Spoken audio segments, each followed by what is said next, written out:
BATNA, or Best Alternative to a Negotiated Agreement. Imagine this. You're buying a used car. The dealer quotes $10,000 and you're tempted. But before you even walked into the dealership, you already found a similar car online for $9,000. That $9,000 car, that's your BATNA, your backup plan if this deal falls through. This concept comes from Getting to Yes by the Harvard Negotiation Project. BATNA gives you power by letting you walk away. The stronger your alternatives, the more power you have at the negotiation table. Research even shows that simply knowing you have a BATNA makes you negotiate more confidently. The key is to always know your options. If you're interviewing, have another offer lined up. Selling something, have other buyers in mind. Even on a date, it doesn't hurt to know there are other fish in the sea. Anchoring. Let's say you're selling a couch on Craigslist. You list it for $500 even though you're secretly okay with $300. The first number you throw out, $500, is your anchor. And here's the trick. That number sets the tone for the entire negotiation. Anchoring works because people naturally fixate on the first number they hear, even if it's arbitrary.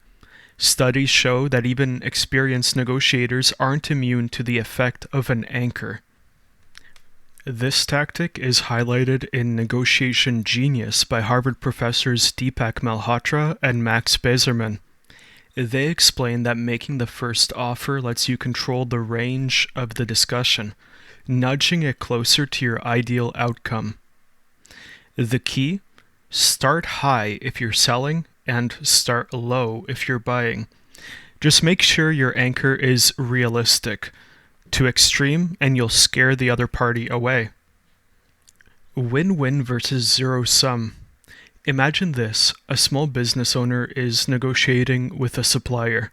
The owner wants lower prices to stay competitive, while the supplier wants bigger orders to increase profits. It seems like one has to lose for the other to win. But instead of fighting, they find a creative solution. The owner agrees to a long-term bulk purchase, and in exchange, the supplier lowers their prices, so both sides win. This is a win-win negotiation, a cornerstone of Getting to Yes by Roger Fisher and William Ury. It's not about compromising or splitting things down the middle. It's about creating more value for both sides. In a win-win mindset, negotiation becomes a collaborative effort to expand the pie, not just to divide an existing pie. The key is to shift from competing to cooperating. Think of the negotiation as solving a shared problem together, not as a battle over limited resources. Focus on interests, not positions. Now imagine you're arguing with a friend about where to go for dinner. They want sushi, but you're craving pizza. Instead of pushing back, you ask why. Turns out they want something light and healthy. So you suggest a salad bar, something that works for both of you. Problem solved. This is another core principle from Getting to Yes, which says that the more you clarify your position and defend it against attack, the more committed to it you become. Our positions are the surface level demands, what people say they want, while interests are the underlying reasons behind those demands, what they truly care about. The key is to ask why and what's important about that. These kinds of questions move the conversation beyond those fixed positions to the real motivations people have behind them. By understanding each other's interests well, you can create new solutions that will satisfy both sides better. Fair standards. You're haggling over rent with a potential landlord. They want $2,000 a month, you want $1,500.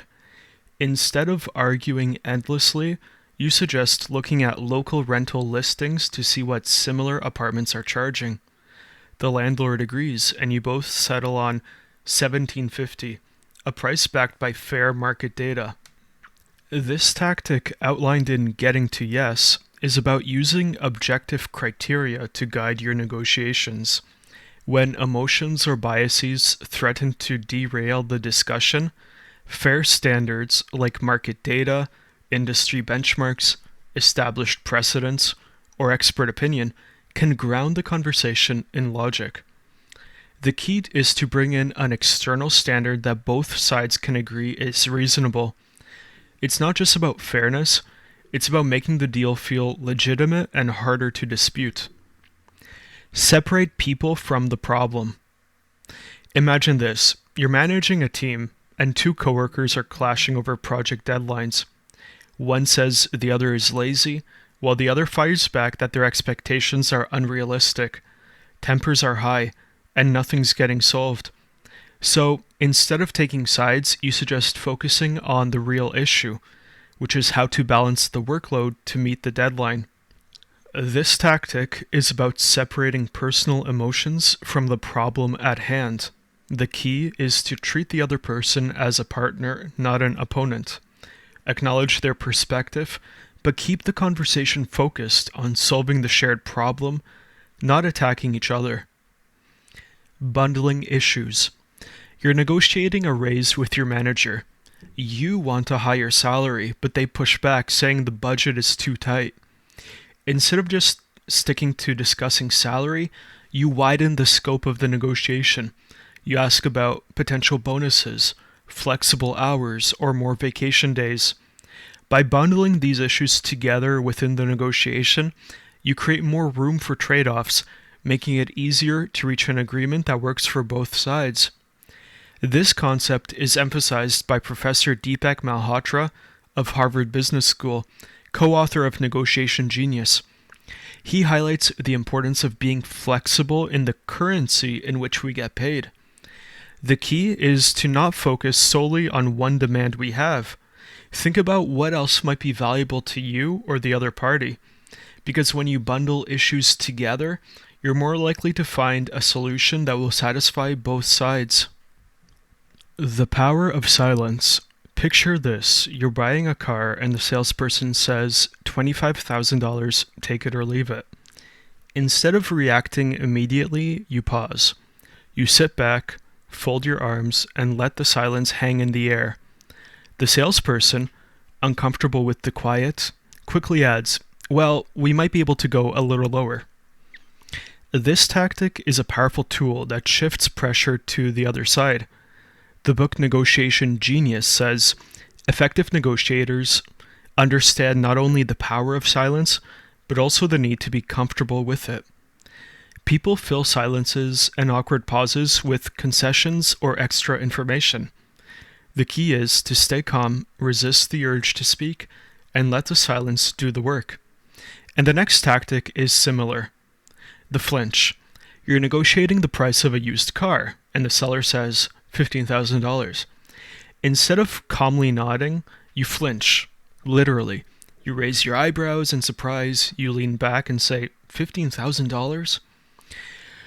The seller hesitates, unsure if their price was too high. They quickly follow up with, well, we might be able to work something out. This is the flinch, a nonverbal reaction that signals surprise or discomfort with an offer. Simple, but incredibly powerful. This tactic is discussed in classic negotiation texts like Secrets of Power Negotiating by Roger Dawson. It works because humans are wired to respond to social cues, especially discomfort. A flinch can make the other side second-guess their offer and reconsider their position without you saying much at all. But make sure to keep your reaction authentic, not exaggerated, or it can backfire. Reciprocal concessions. You're negotiating a contract with a client. You want a higher rate, but they're hesitant. So you offer something first, a faster turnaround time or a free additional service. Suddenly, the client feels compelled to give something in return also, like agreeing to your higher rate. This is reciprocity, one of the 6 principles of influence outlined by Professor Robert Cialdini in his book Influence.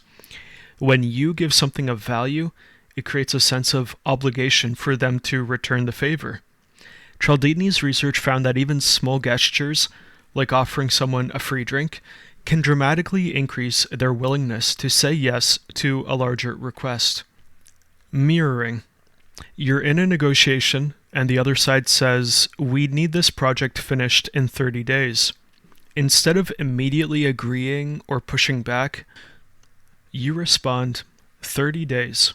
It's a simple reflection of what they said, but in negotiations, it can work. It's magic. They will start explaining why the timeline matters, revealing more valuable details you can use to craft a better deal. This is mirroring, a tactic highlighted by Chris Voss in Never Split the Difference. Subtly repeating someone's words or tone shows you're listening and builds trust, inviting them to reveal more. Deadline pressure. Imagine you're buying a house and the seller says, "We have another buyer lined up, so we'll need your final offer by tomorrow." Suddenly, you feel the pressure. You don't want to lose the deal, so you make your move faster than you planned. That's the power of deadline pressure. Most of us remember waiting until the last day to finish an important school assignment. Well, this tactic works using the same psychology. Setting a time limit creates a sense of urgency, pushing people into action. The key is to use deadlines sparingly and strategically. A believable time constraint can make the other side prioritize your deal, but if it feels arbitrary or manipulative, it can backfire and damage trust. Building rapport. You're negotiating with a new client and notice a picture of their dog on their desk. "Is that your dog? I have one just like it." The client smiles and talks about their pet for a few minutes. Suddenly, the conversation feels more relaxed, and when you finally get to the deal, they're much more cooperative. This is building rapport, a strategy emphasized at Harvard and MIT. Finding common ground, like shared interests or experiences, builds trust and makes negotiations smoother. The nibble. You're negotiating a new deal on a car, and after you agree on the price, the dealer says to you, "Great, just to finalize, there's a $200 documentation fee." You weren't expecting it, but you reluctantly agree, not wanting to derail the whole deal. Well, that's the dealer nibbling, sneaking in a small ask after the big agreement has been made. But here's how you can turn it around. After agreeing to the car price, maybe you will say, "By the way, can you throw in free floor mats and a full tank of gas?" Now the dealer, not wanting to risk their big sale, quickly agrees. So now the nibble is working in your favor.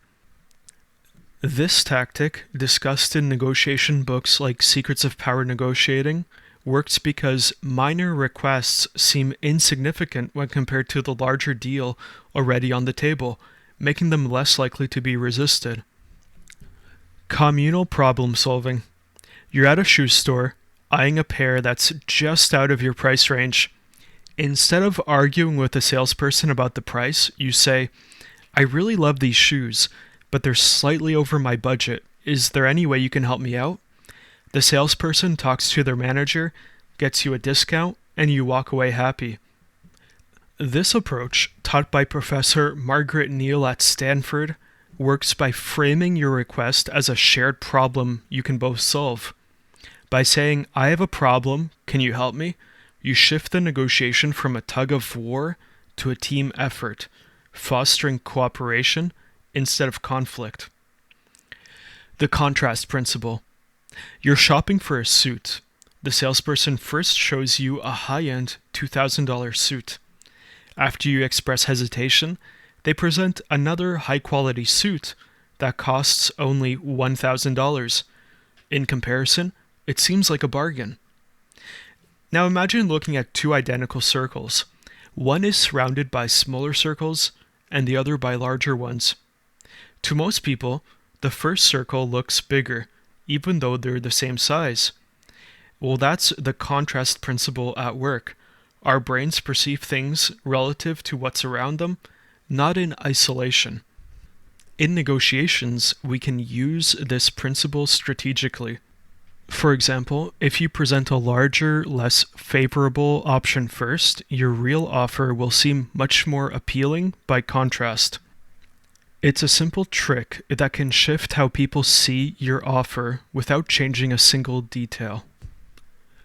Now, if you want to dive deeper into the subject of negotiation, then take a look at Growth Summary. That's my interactive book summary service.